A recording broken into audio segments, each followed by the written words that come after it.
Holocaust by Barbara Sonic. We played, we laughed, we were loved. We were ripped from the arms of our parents and thrown into the fire. We were nothing more than children. We had a future. We were going to be lawyers, rabbis, wives, teachers, mothers. We had dreams, then we had no hope. We were taken away in the dead of night like cattle in cars, no air to breathe, smothering, crying, starving, dying. Separated from the world to be no more. From the ashes, hear our plea. This atrocity to mankind cannot happen again. Remember us, for we were the children whose dreams and lives were stolen away.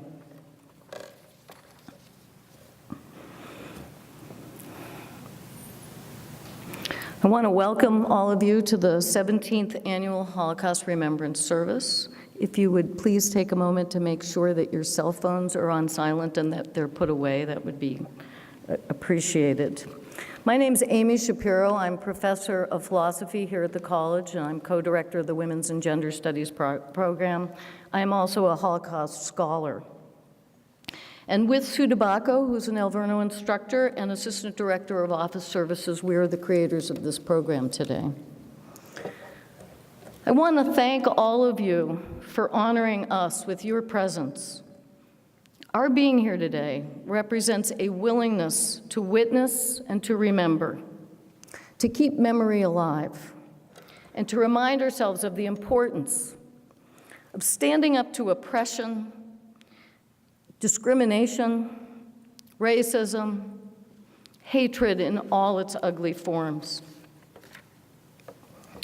I'd like to offer a special acknowledgement to the students from South Division who presented their posters, the extraordinary posters. I got a chance to walk around and look at them, Voices of Refugees, and to their teacher, our own Alverno alumna, Sam Epstein, who's organized it 2 years in a row. It is so fitting to have your stories in conjunction with this program today. It's also fitting that we do this at Alverno, a Franciscan women's college dedicated to promoting scholarship, self-understanding, and leadership so that our graduates can be creators of a better world. This year, our program seems to be ever more compelling. We're seeing a rise in hate around the world and acts of violence and in harassment of individuals who are targeted because of their religion, their race, their ethnicity, their gender, their disability, sexual identity, nationality. I guess we can go on naming all sorts of things. Knowing of the Holocaust makes us aware of the vast and horrendous consequences of state-sanctioned hatred. Our learning about the Holocaust becomes that much more significant because our resistance to evil has become that much more important. As I was getting ready for today, I was thinking a lot about forms of resistance, and 3 forms of resistance came to mind, the first of which is armed resistance. I think it came to mind in part because this year marks the 75th anniversary of the Warsaw Ghetto Uprising. In 1943, all across Nazi-occupied countries, we saw in over 100 ghettos armed resistance. The largest and best known of these was the Warsaw Ghetto Uprising, where a small group of Jews fought and held off the Nazi war machine for almost a month. They began on the eve of Passover, a very important Jewish holiday, on April 19th, 1943, and they lasted until the Nazis liquidated the ghetto on May 16th, 1943. Yom HaShoah, the annual Jewish Holocaust Remembrance Day, was established at this time of year in part to commemorate the Warsaw Ghetto Uprising. Perhaps armed resistance is the one we're most familiar with, but there are others, and there are 2 I want to mention. There is witnessing and remembering and telling. We see this in Estelle Glaser Laughlin, our amazing speaker today, as she states, It's in your program. It's not enough to curse the darkness of the past. Above all, we have to illuminate the future. We do this by listening, by questioning, by reflecting, and by remembering, so that we can act and that we can be our very best selves. It's very ironic to me that so close to the 75th anniversary of the Warsaw Ghetto Uprising, we see a form of anti-Semitism in the form of Holocaust denial rear its ugliness in Poland, in the country of Poland, where the Warsaw Ghetto Uprising took place. They've now instituted a law that makes it a crime to identify individual Polish citizens who collaborated with the Nazis during the occupation from 1939 to 1945. It's a law. They can be thrown in jail. If I were to say that person collaborated with the Nazis, they could throw me in jail. To remember in order to address inhumanity, we must be able to identify the facts. When a country like Poland seals them from us through threats to individual freedom and expression, we have no way to remember accurately, and that leaves us with no way to learn from history.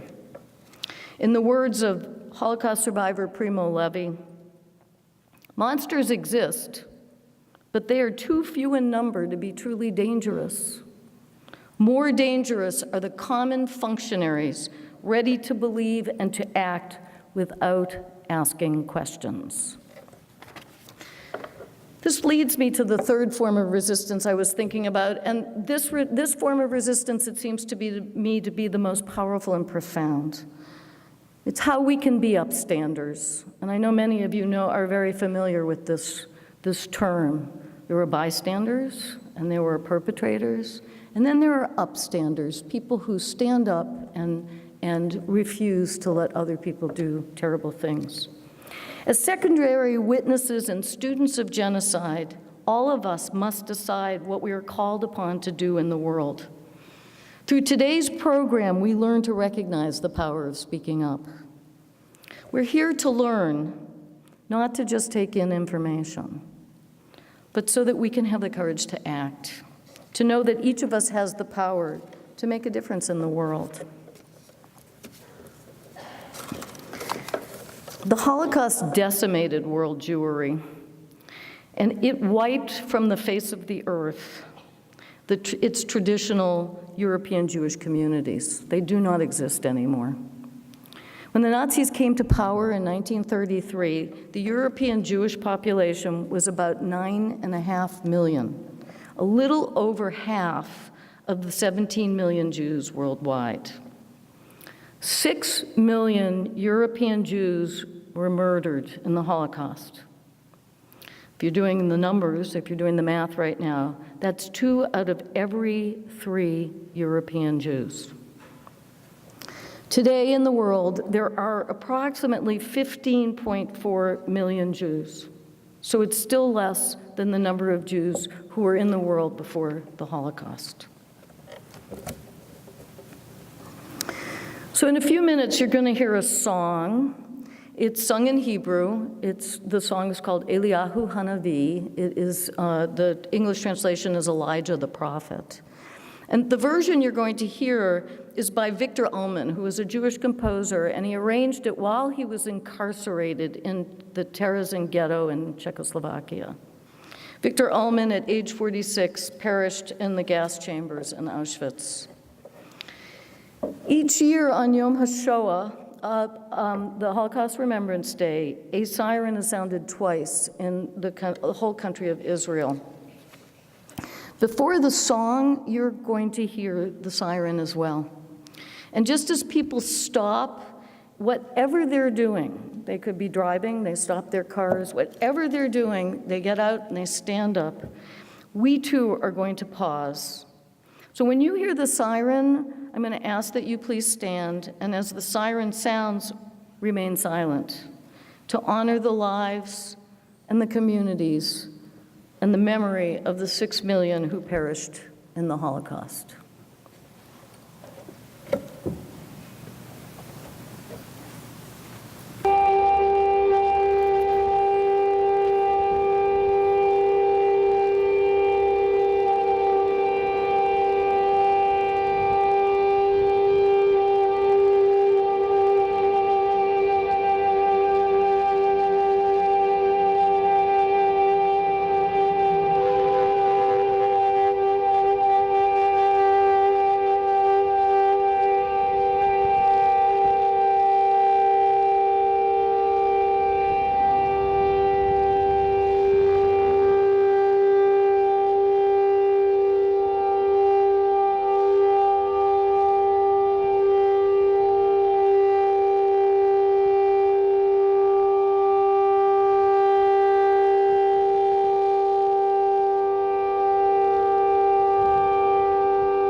Thank you. You can be seated.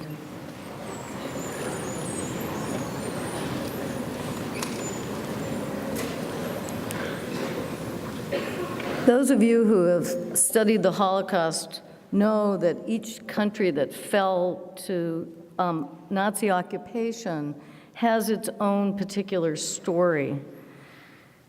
And you also know that each country that fell under Nazi occupation has its own Jewish story. The largest Jewish population in Europe was in Poland, where Jewish life had been documented for over 500 years. Of the more than 3.3 million Polish Jews before the Holocaust, 2.8 million were murdered. That's 85% perished in the Holocaust. The Jewish population in pre-war Warsaw, the capital of Poland, was about 394,000. It was the second largest Jewish population in the whole world. The Nazis rounded up Jews of Warsaw and from neighboring towns and cities, and they walled them into the Warsaw Ghetto, which they established on October 12, 1940. At its height, the ghetto reached an estimated capacity of between 400 and 500,000 Jewish men, women, and children in an area of 1.3 square miles, with an average of 7.2 persons per room. Between 1940 and in the mid-1942, before the killing centers were in operation, 83,000 Jews died of starvation and disease in the ghetto. This was the first in the Nazi killing process. From July 22nd until September 12th, 1942, July 22nd to September 12th, 1942, the Nazis deported about 265,000 Jews from the ghetto to their deaths in the Treblinka killing center. It's a very short span of time to kill so many people. During the ghetto uprising, the Nazis captured and deported approximately 42,000 Warsaw Ghetto survivors to forced labor camps and to Majdanek concentration camp and killing center. Our speaker today, Estelle Glaser Laughlin, has written a beautiful memoir, I highly recommend it, called Transcending Darkness, A Girl's Journey to the Holocaust. Ms. Laughlin is a child survivor, and she's a survivor of the Warsaw Ghetto and of the uprising and concentration camps. She immigrated to America at age 18, and with only 3 years of public school. She earned a master's degree in education.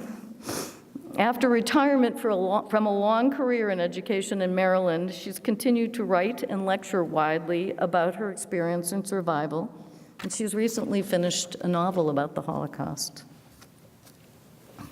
If we consider that the last of the death camps were liberated 73 years ago, we realize how few survivors are left among us.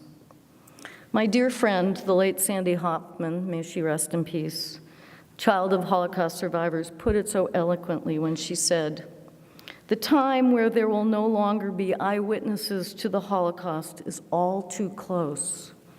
The survivors who are still with us are a precious gift." Today, we have one of those precious gifts. Let's welcome Estelle Glaser Laughlin.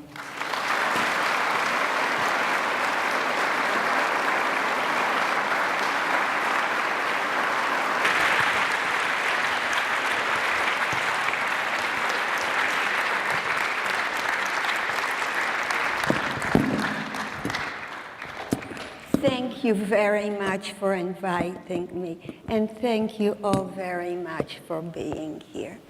I tell my story for several reasons. I tell my story with the hope that you'll be uplifted by the courage and love that shines through human beings, even in the worst times. I tell my story to honor the millions of innocent people, including my family and friends, who were killed because they were the wrong religion, without means to protect themselves, and without the support of others to protect them. But I tell my story mostly in the hope that it will serve as a reminder of the consequences to us and to humanity when we accommodate ourselves to bullies and to tyrants, how it corrupts the conscience of a nation or a group, what it does to love and trust. The purpose here is not to curse the darkness of the past, but to illuminate the future. I will share glimpses of my experiences in the Warsaw Ghetto, events that led up to the Warsaw Ghetto uprising, liberation, and coming to the United States. I was born in Warsaw, Poland.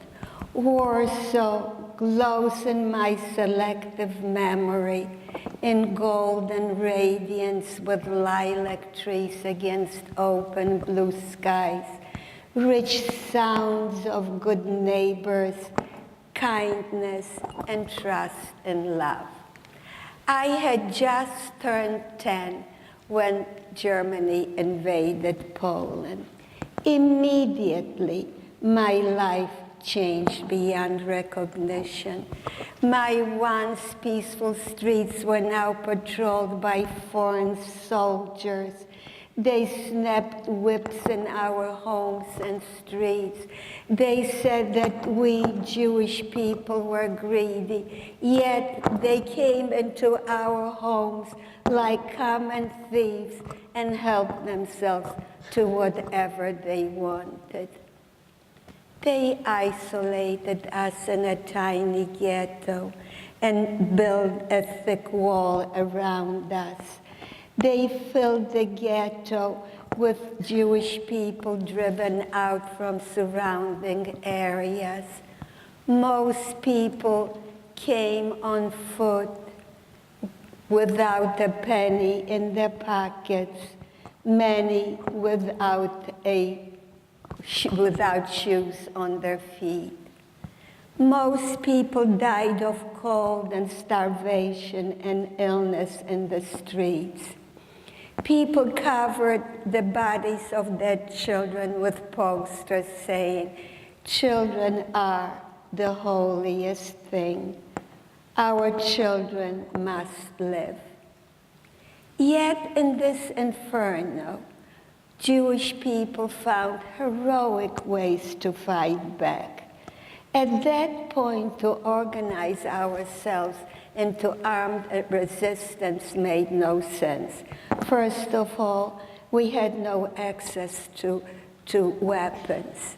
Furthermore, if one person would say anything that would displease the Nazis, not only would that person be shot, not only would his family be shot, but often the entire building, often the entire street. The Nazis had ways of controlling.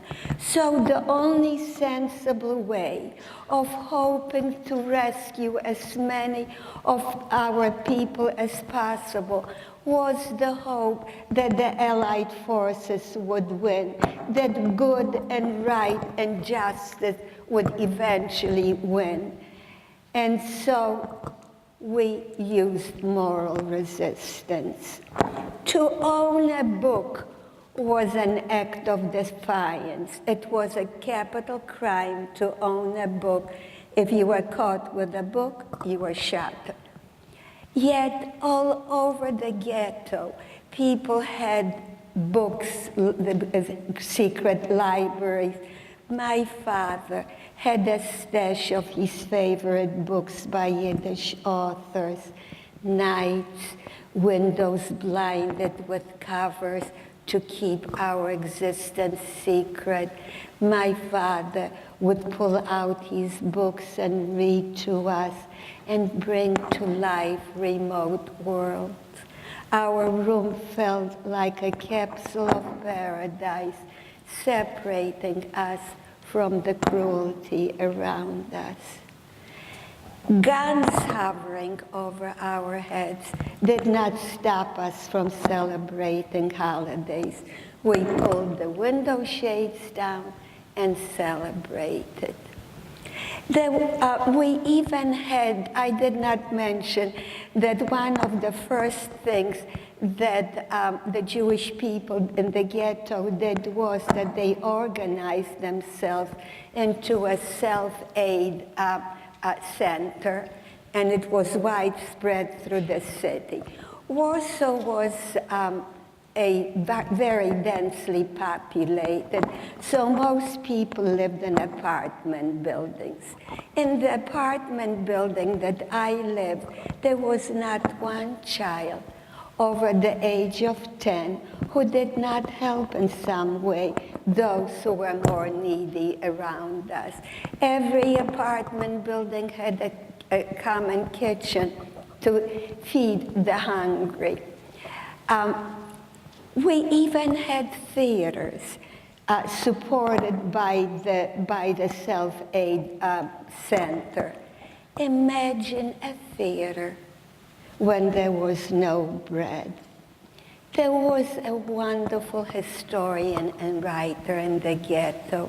His name was Chaim Kaplan, and he said that it is strange that when we don't need it at all, we need poetry more than we need bread. And it is true. Our souls need to be fed as much as our bodies do. I think that our ability to create, our ability not to follow like sheep but to think for ourselves, our ability to write, to express ourselves, is our godliness. All over the ghetto, there were heroic teachers, unemployed teachers, who met with children in cold rooms and taught them to hold on to their imaginations and trust in love. In July 1942, the month of my 13th birthday, things became even more gruesome. This was the beginning of the Warsaw Ghetto deportations. We had no inkling that the deportations meant death. Some people were forced to write false letters inviting their families and friends to places where they said they were fed, clad, and sheltered. So you can imagine that some destitute people went willingly and unknowingly to death. My family, my parents and my sister, who was a year and a half older than I, we hid in a room, in a secret room, and obscured the door with a wardrobe. The deportations took place with 20th century know-how and Stone Age values. Most people hid in the most, where does one hide in an apartment building? Pretty much where you and my grandchildren most likely played hide and go seek. Most people hid under beds. They hid between mattresses and box springs. They hid in drawers and closets, anywhere they could to disappear from sight. And as I pointed out, we hid in that secret room. Between July 1942 and September 1942, in a mere 2 months, 99% of the children disappeared. I was among the 1% of children still alive. Can you imagine a world without the sound of children? Without the presence of grandmothers and grandfathers, because old people and children were the first to be dragged away. We never heard from the people who were wrenched from us, but some were able to come back under the cover of night, and they told us about the horrendous train rides to a place called Treblinka, where the people were guests. I cannot imagine how anyone who loves their mothers and fathers and children, who love their friends, could do such horrendous things. This is why I shared that painful story. And this is why I believe you are here, because we need to be reminded that human beings are capable of great cruelty. And in recognition of that, appreciate so much more the importance of love.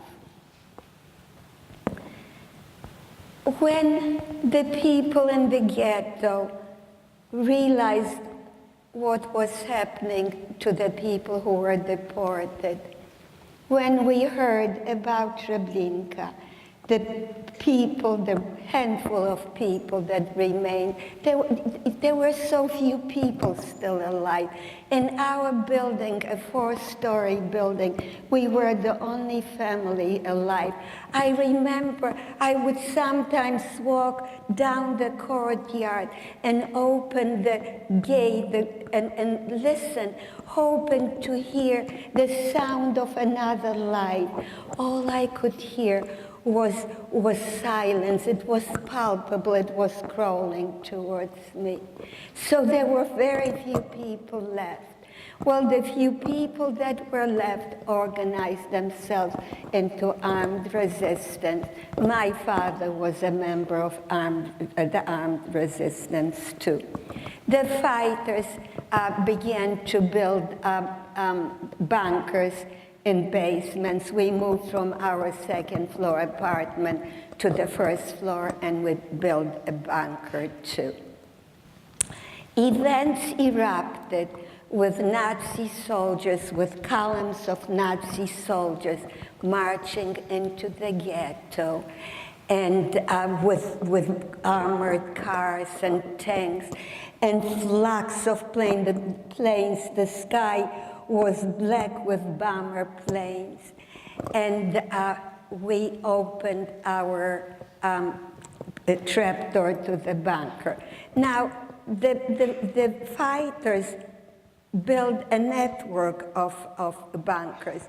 They also dug tunnels for navigation between the bunkers, and also to a tunnel under the wall to get to the Christian side to obtain arms from the Christian Polish underground.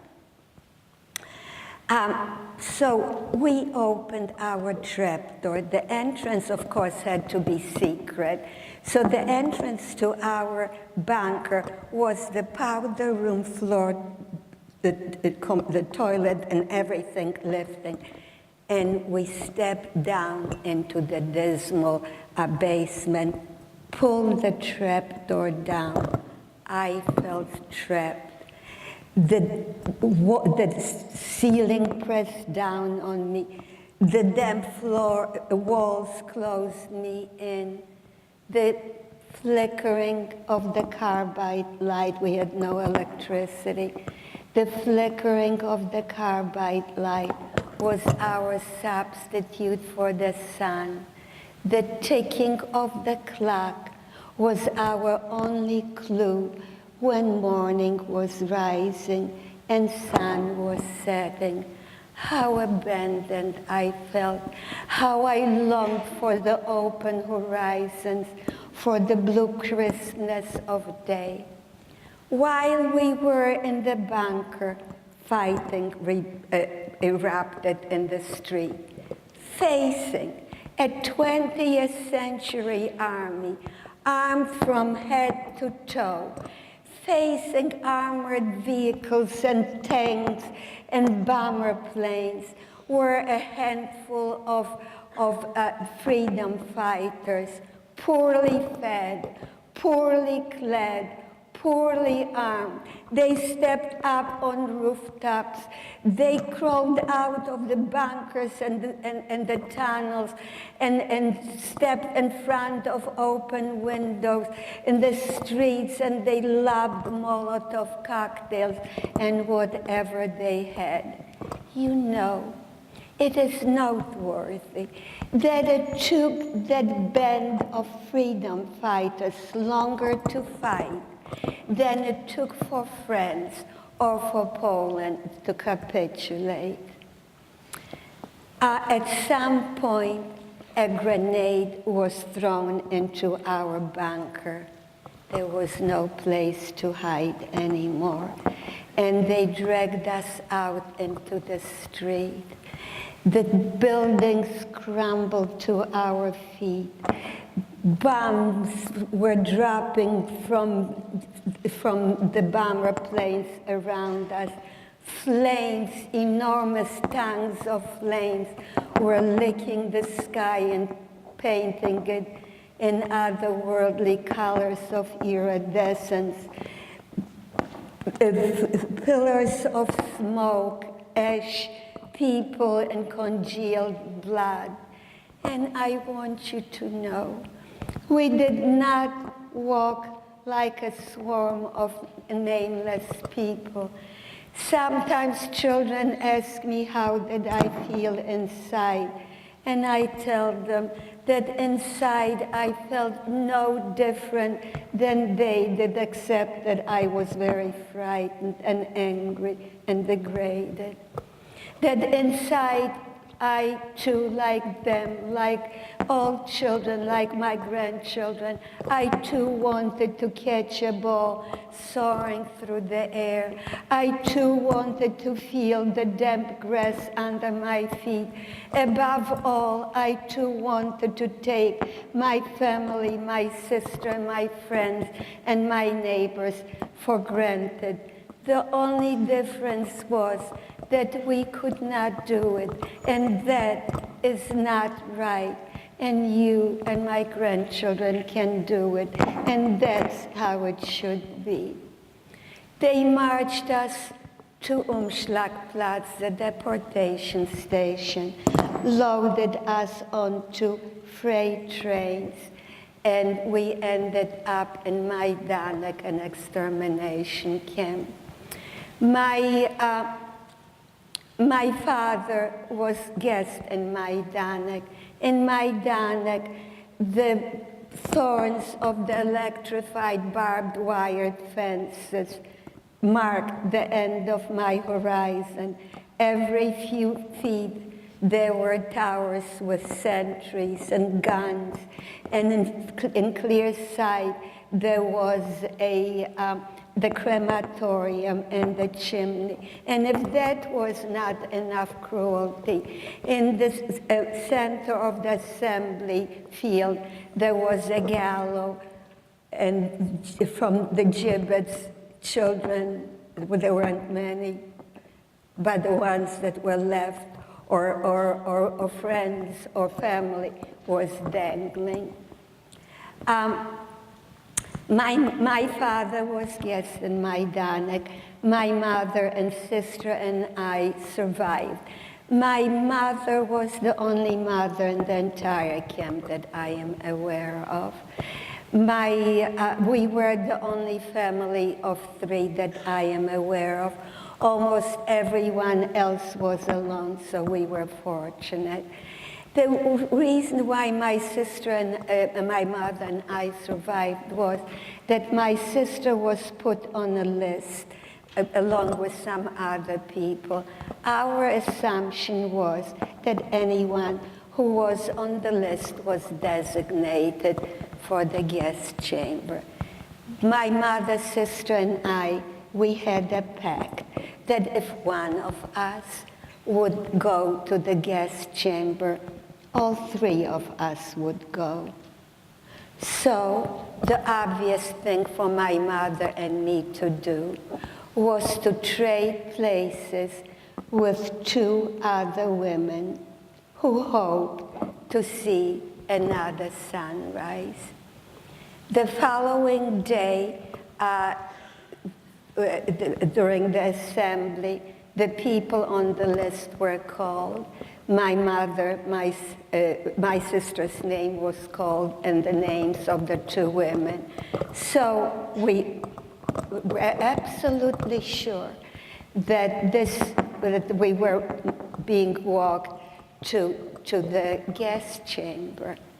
But as it turned out, they walked us to the train, loaded us onto a freight train, and took us to a slave labor camp.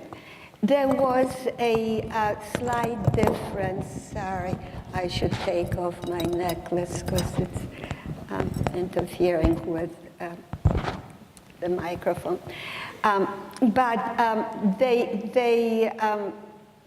There was a slight difference between a slave labor camp and an extermination camp. An extermination camp was a factory, 20th century, to have a factory, to kill children, and to kill parents, and to kill innocent people. So it was a killing factory. A slave labor camp, they worked you to death. The slave labor camp was also enclosed by an electrified barbed wire fence. It was also guarded by sentries. We also were housed in barracks. And the factory we worked in was an ammunition factory. And so in 1945, in January 1945, a miracle happened. We heard the rumbling of planes. We heard bombs dropping. We lifted our heads from the bare bunks and we asked, could it be? After all these years, now that was from September 1939 till January 1945. We had no idea. We were so isolated in the camps. We might as well have been on a different planet. We had no idea if the Allies were winning or losing. We could not imagine that only a few rabbit hops away from us, people sailed on silver lakes, and children sat around dinner tables with families, as children should. And here the bombs are dropping, and we say, could it be? And to die by Allied bombs would be such a dignified death. So we kept on saying, throw the bombs, don't worry. When the detonation stopped, we pleaded, oh, please don't stop. Well, we were liberated by the Russian forces, by the Red Army in January 1945. Now, Poland is quite cold, very cold, as a matter of fact. The ground was covered with snow and ice. All we had on was a loose kaftan, no underwear, no stockings, wooden clogs, no heads, no scarves. And the ground covered, and we also were covered with mange and lice. I don't remember if we had a towel. I don't remember if we had a soap. I don't think we even had a comb. So they reduced us to being like animals. But you know what? The human dignity and the humanity can never be destroyed. Your body can be destroyed. Your ability to think for yourself, your ability to love. You know, suffering does not have to drive anyone to anger and despair. It can teach you to love more deeply and to be more compassionate, because we did survive with love for humanity and joy for life, because life should be lived joyfully. So the gate is open, there are no guards, and we are shuffling out in the ice, and surrounding the camp is a no man's land, and we shuffle out there, and we hear the Russian soldiers, and we run towards them, we run to the tanks, we run towards them, and like Messiah, you know how long we've been waiting for the moment. And they raised their hand and they said, sorry, we have a war to still fight. And indeed, the war wasn't over. That was January. The war wasn't over till May of that year. They gave us a slab of bread and they said, you better find shelter before curfew. The curfew was still in effect. And I don't know if I was more afraid of dying of cold and hunger than of the idea of being put in prison again for breaking curfew. So we shuffled. My first meal was, anti-Semitism is there's something about human beings that like to gang up against minorities. And in the end, everyone suffers, even the offenders. So there was some anti-Semitism in Poland, unfortunately, too, not like concentration camps, but some people were afraid that Jewish people might reclaim their homes. Others believed in ethnic cleansing. It just doesn't make sense, because we are all like one family. If one person in the family suffers, everyone suffers. So any time that we try to separate ourselves, we become more alone.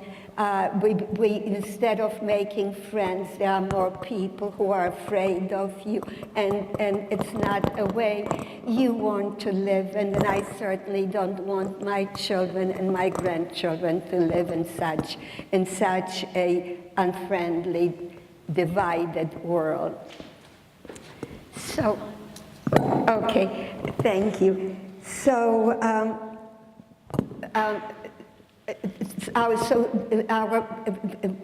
As we were marching out of the camp, we had no food, we had no home to come back to, we had not a penny in the pocket, we had no country. We were homeless and stateless, and so we shuffled through Poland. We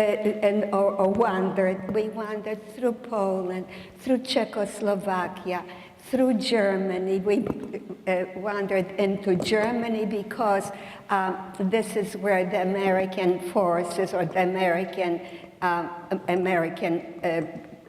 forces were stationed in Western Germany. My mother had relatives in the United States, and we went there with the hope to establish contact with my mother's family.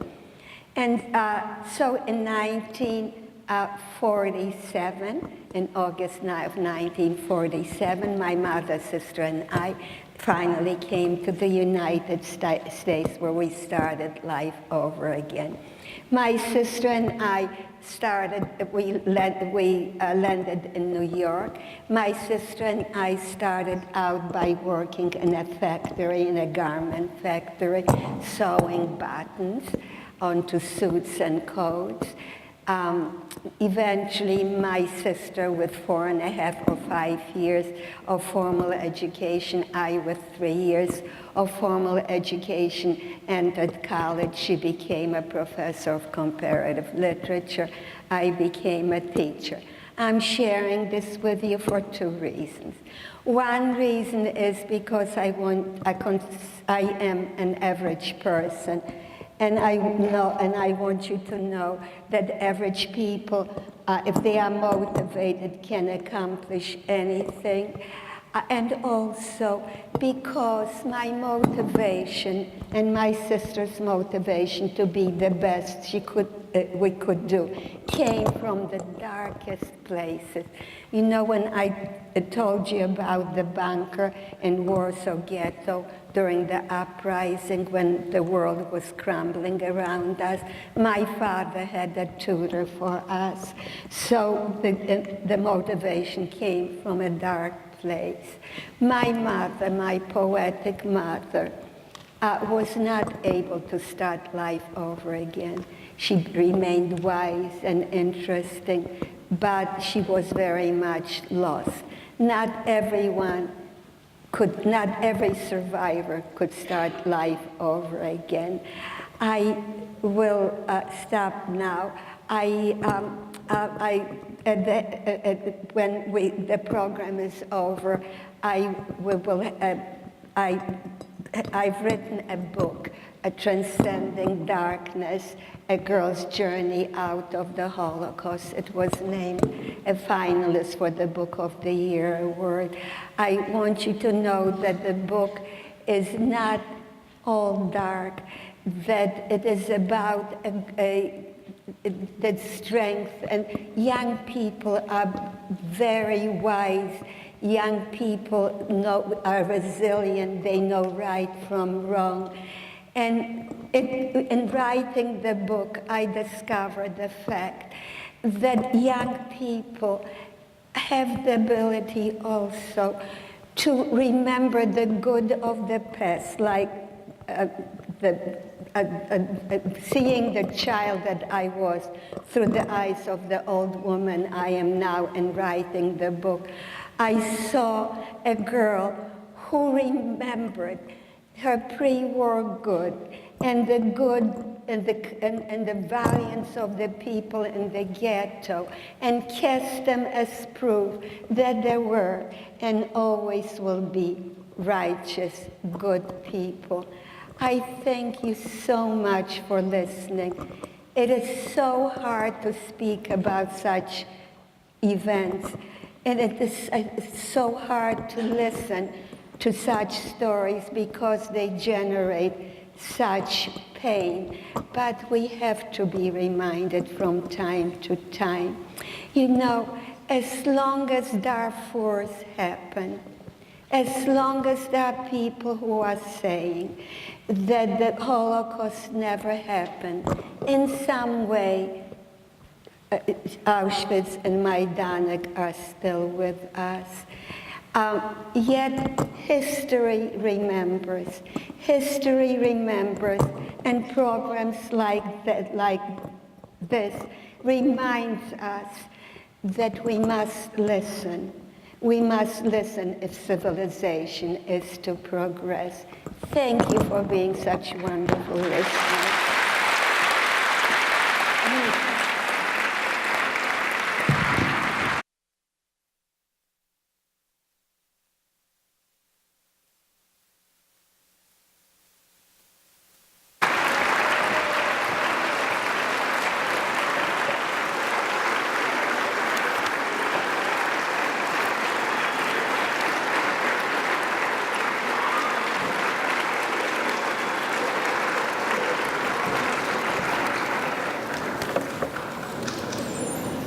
If you would like, there are candles in front of the chapel if you want to light one in memory of those who perished in the Holocaust. And at 1:10, after whoever needs to leaves, we're going to have a talk back with Ms. Laughlin. Following the talk back, we'll be selling Transcending Darkness. And for those of you who are interested, Estelle has agreed to sign books. So before we conclude, I'm going to ask you to just stand for a moment of silence.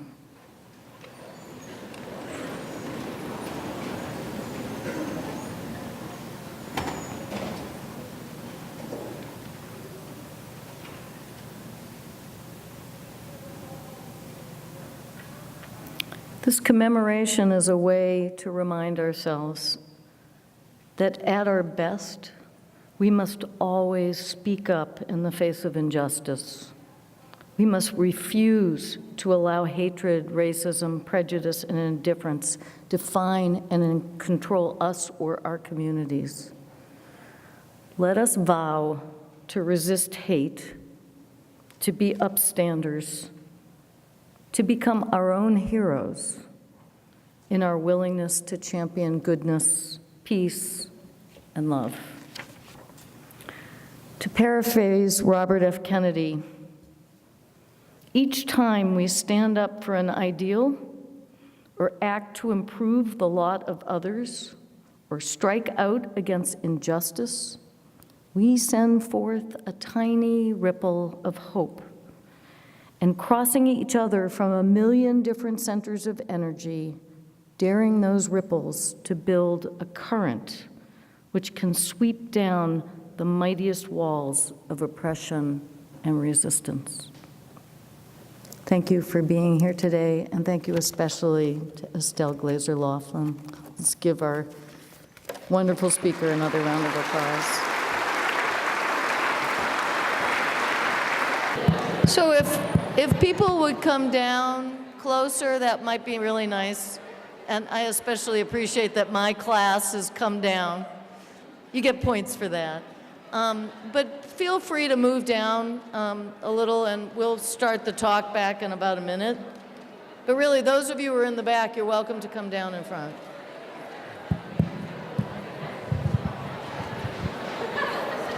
We're going to take questions in a minute, okay? Yeah, and you can actually go up to the... By the mic, and I'll help you handle the mic.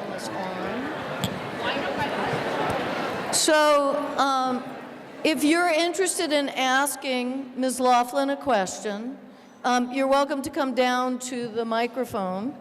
There are ones on either side, and I guess you're first. Hi. I just wanted to know, like, what were you, I know you must have been feeling scared and stuff, but what were the good things you could remember when all of this was going on? Like, what kept you going throughout it that inspired you to keep going? Did you get that? So if I'm right, you're asking what kept her going? Yeah. What are the things that kept you going? What kept me going? I don't know if it was hope, because how can you have hope when you are stored in a barrack until there is room in the gas chamber? I don't know if it was hope, but I wanted to live. There was that thrust, that vibrance. I wanted to live. I felt worthy of living, and I think that pulse is a beautiful pulse, and that's what kept me going. Sort of life itself. Sometimes I think that the meaning of life is life itself, and that it's sacred, and it ought to be treated with dignity and sacredness. Okay, so today's society makes a lot of jokes about the Holocaust or racism, and I just want to know how, like, you feel about it, or, like, has anyone ever gone up to you and made, like, a Holocaust joke to you or anything? how do I feel about jokes or negative remarks about the Holocaust? I feel puzzled. I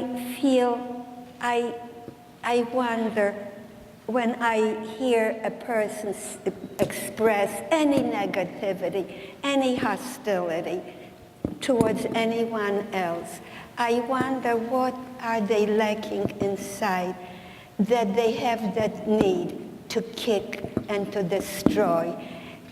You know, if goodness comes from goodness, and cruelty comes from bitterness. So I feel as sad for the people who have that need to kick someone, to hurt someone, in order to realize their own value, that they devaluate themselves in the process of seeking for value, because truly goodness comes from goodness and love. Nothing makes one feel better than loving. The more people you love, the bigger your heart is, the happier you are. The more angry, your anger hurts you. So for selfish reasons, I don't think it's a good idea to be angry.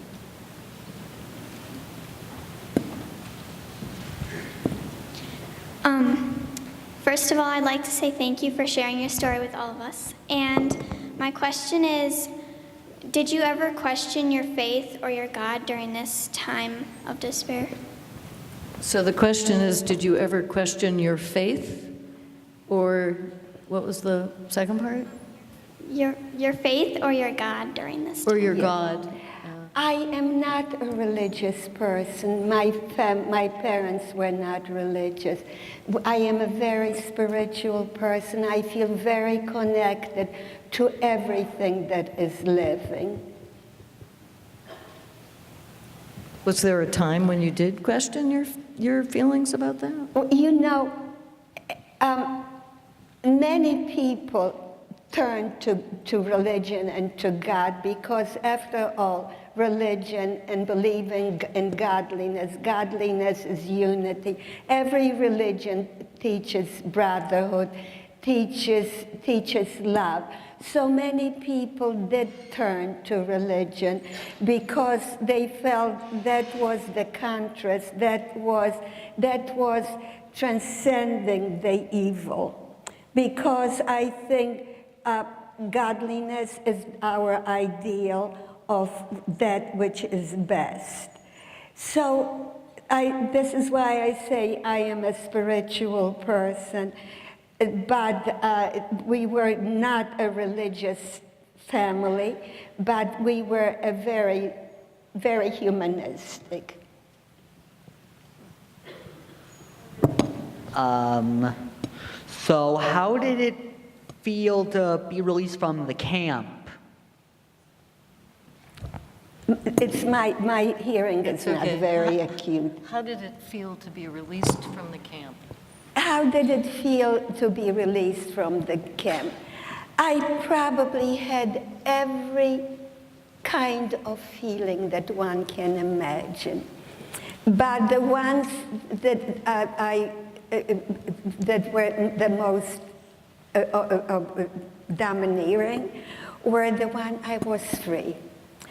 But I also was frightened. There was no home to come back to. The people were hostile to us. I was free. And freedom itself is tangible. So I appreciated the freedom. I was scared. I was abandoned. I had hope now, and so it was a difficult time, but at least I was free. When you were at the ammunition factory, did everybody there work willingly, or did people ever stand up? Okay, that's a good question. You know, it is so difficult to believe that one cannot stand up and say, I'm not going to do this, you know, to authority. But we did not really have that choice. There was no way to express our opposition. You know, my sister wrote a very important book. She collected poetry written in the ghettos and concentration camps in Yiddish and Polish and translated it. The only weapon that we had, really, was our ability to speak. We had no paper, we had no pencil, and composing in Majdanek, on the planks, in the bank bags, we composed songs. We had no pencil, no paper to write for history, but all we had was words, and so that was our only ammunition. I wanted to jump at the Nazis' throats. I wanted to tear their hearts out, but I didn't do it for several reasons. Number one, I knew that they would shoot me immediately. I didn't want to give them the satisfaction. And I wanted to protect my mother too. So you imagine when you are surrounded by guns and by German shepherds, and there's just no, if you throw yourself at them, you just give them the chance to shoot you, and I wasn't going to do it.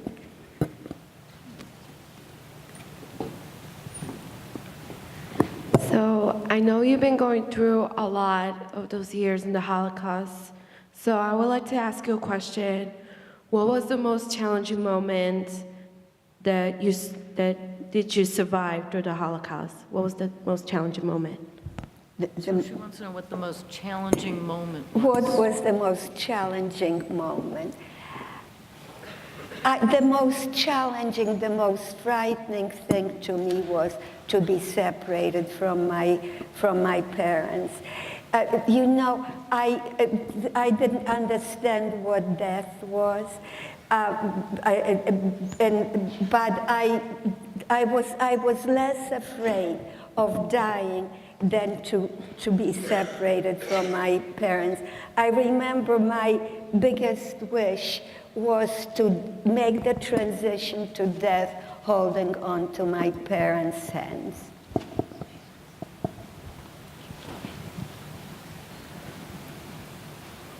Do you ever regret doing or not doing something during your time of imprisonment?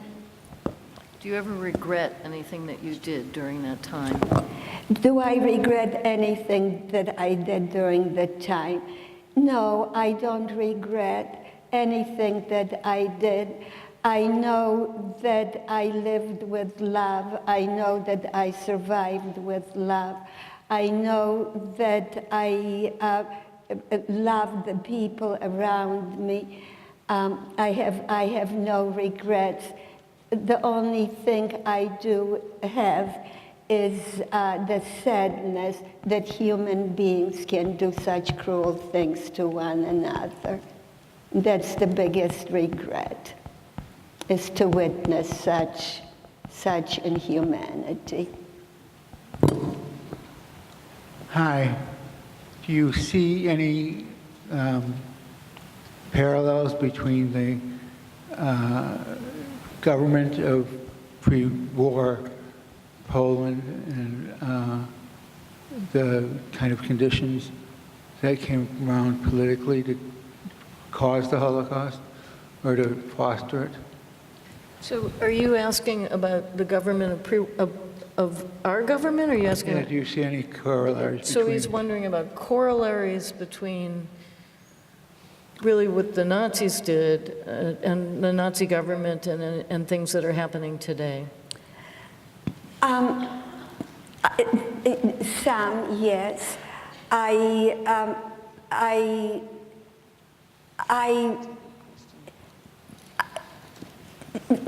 United States and America was hope for me. The United States was the ideals of the United States made up. To me, United States was like a beautiful symphony. Can you imagine a symphony with only a piccolo? It's like a garden. A beautiful garden with only one kind of flower is not as beautiful. So, and to me and to my friends and to most of Europe, the United States, the value of each individual, the dignity of each individual is an ideal. And any time I hear now,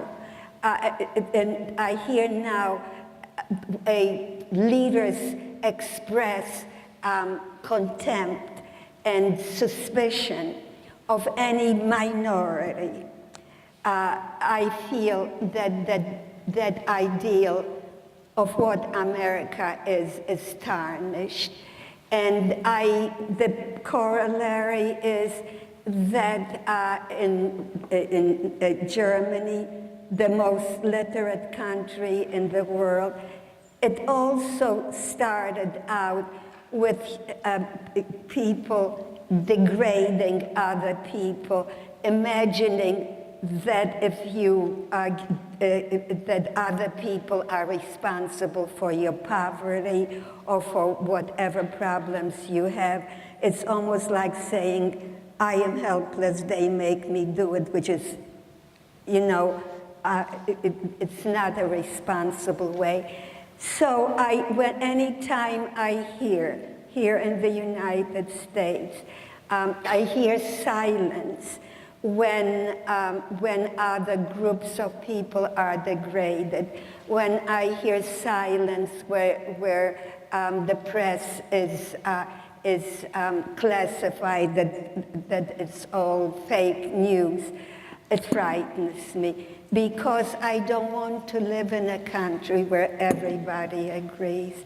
I want to hear all the different opinions. And because I don't agree does not mean that it's fake. And so, yes, I see some resentment. Thank you.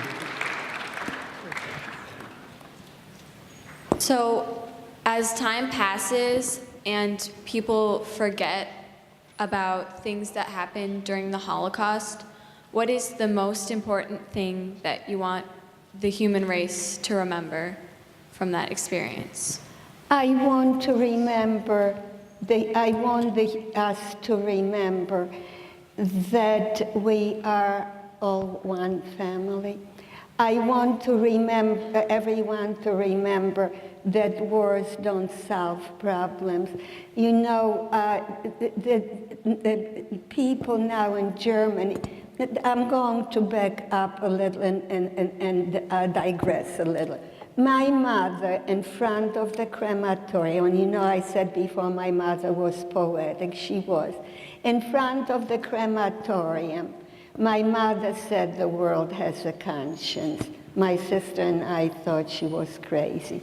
And she said to us, you'll see, if we'll survive, you'll see that the Nazis' children and the children's children for generations will be asking, where were you? Where was your conscience? And you know what? My mother was right. And I am ever so grateful for it, that German people are now asking, how could it have happened in our country? And you know, it's not a matter of forgiveness. It's not a matter of revenge. What is essential is understanding. I feel that understanding is a responsibility. And I feel that we are all left with the legacy to understand if civilization is to progress, we have to understand. And we have to know, and we have to care. And by the way, the Nazis I mentioned that nobody wins the war. Germany after the war was in shambles. The people gave the fruit of their generation, the young people, to go and plunder and kill. And the end was that Germany, I don't know how many millions, but a tremendous number of people were killed. There were hardly any young people. The cities were devastated. Nobody wins wars. So I was wondering, when you were released from the concentration camp and you were with the Russian soldiers behind their lines, so to speak, were you ever influenced by the communistic ideals? Was I ever? Were you ever influenced by communist ideals? No, because any kind of totalitarianism was no. At that point, Europe knew that freedom is like air. I cannot live without freedom any more than I can live. Nobody can. Thank you. I'm going to add something. It's an interesting question, partly because the Russian army was a huge threat to any female who they came across. So I think that the issue became more about being able to protect yourself from the Russian men who were raping, they were primarily raping German women, but any woman they came upon. Yeah, but at some point, this kind of settled down. It settled down. Right, but it was, and to me, the most, soldiers sometimes go out of control. It's not a justification by all means. But I think that the prominent reason why we left communism is because it was dictatorship. How did you cope with the loss of your father when you were in captivity? How did I deal with the loss of my father? It was a tragedy. You know, in some ways, people who die don't vanish from our lives. They appear in empty chairs. In some ways, my father lives. Still lives for me, but it was very tragic. To tell you, to make you understand how it felt, I can only say that suffering is part of life. One doesn't die from suffering.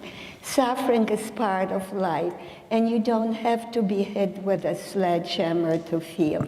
Everyone here at some point suffers either loss or rejection.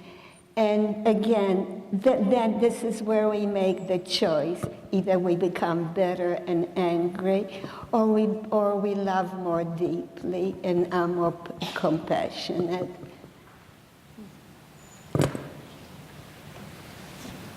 In your opinion, would it have been better had you never experienced the Holocaust? Or like now, where you can experience, or where you have experienced it and lived to tell the story? So would it have been better to never have lived through the Holocaust? To never have experienced it, or to go through it and live to tell everyone your story of how you survived? I certainly would never have chosen to have to go through it. But since I did go through it, it is part of me. This is, in some ways, it shaped me. But no, I don't think I would have chosen to go through it. And I don't wish any living thing to to go through anything remotely close to it. Did you ever feel that certain events in the Holocaust were sort of because of you, or maybe felt a personal connection to them? Like it was sort of your fault certain events happened? Did you ever feel like that it was your fault that certain events happened? Did I ever feel that it was my fault? No. I never felt that it was my fault. Even little kids recognize that which is right and which is wrong. The people that I knew in my community, my parents were good people, my neighbors were good people, my family was good, and I did not feel it was. I thought the offense was so atrociously obvious. Everybody knows that you don't hit others if you don't want to be hit yourself. So, yeah. So we'll take a few more questions. Do you forgive Germany for the mistakes that they made? Do I forgive? I have a hard time dealing with it. I don't feel I can forgive for others. I'm not sure I can forgive for myself. But I feel that hate has to stop somewhere. I feel absolutely no animosity. I have to believe that the German people now, if they were faced with similar economic problems that they were facing at that time, that they would find humane ways of solving it. So in that way, and I also appreciate the fact that they are questioning, and I feel, like I said before, that the redemption comes with understanding. So the fact that they are questioning, I feel that is in a way a step towards redemption.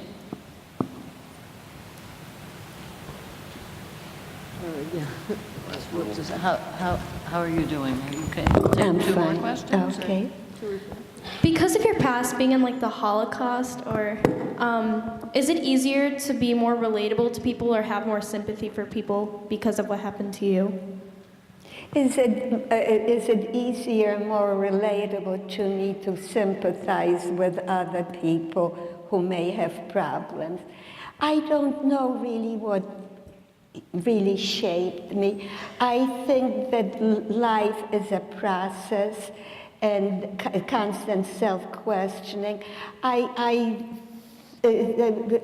think that one can be kind in spite of having experiencing suffering. I think that one can be unkind in spite of suffering. So I don't know where my compassion comes from. It's there. Well, I was just wondering, even though you went through a countless amount of traumatic events, which one of those events or things caused you the most amount of pain, or the worst pain you've ever felt? What was the most painful experience in my life and during the Holocaust? They were all awful. I don't think one can put a value to awfulness, except that they were all the ones that I mentioned. Any assault against me or against my community or against any humanity is an assault. Any assault against any human being is an assault against me. Did you ever think of coming to America before the war? Before the war, I did I ever think of coming to America before the war? Before the war, I was a very happy girl in Poland. I thought that Warsaw was, like I mentioned before, the center of the universe. I remember going to seeing American movies, and I could not imagine that any child, anyone, how could they, that there was not a language as rich in expression as Polish. So I felt sorry for people when I was a child who didn't speak Polish because I thought they would run out of words to be able to express all the nuances they felt. You know, your family, where you are, is always the hub of the universe. I am better than they. This is where it stems from. Of course, I don't feel it that way. But as a child, I really felt that I was more unique, and my language, and my country, and my family was the smartest of them all. So because you were going through such a traumatic experience, what made you never give up and stay positive through it? So the question is, what made you never give up and stay positive? What made me more positive? Probably selfish reasons, because being positive and having loving feeling is much nicer than being angry and bitter, and it doesn't solve anything. So we'll take one more on each side. How's that? Sorry. So if you saw someone who had sent you to the concentration camps, would you be able to forgive them? Like, how would you be feeling? So if you saw someone who was responsible for sending you into the ghetto and into the camps, would I certainly would appeal to, I certainly would want to touch that person's humanity and that person's love. I would not connect, I absolutely would refuse to connect with whatever evil they did. I would like to connect with the good in them.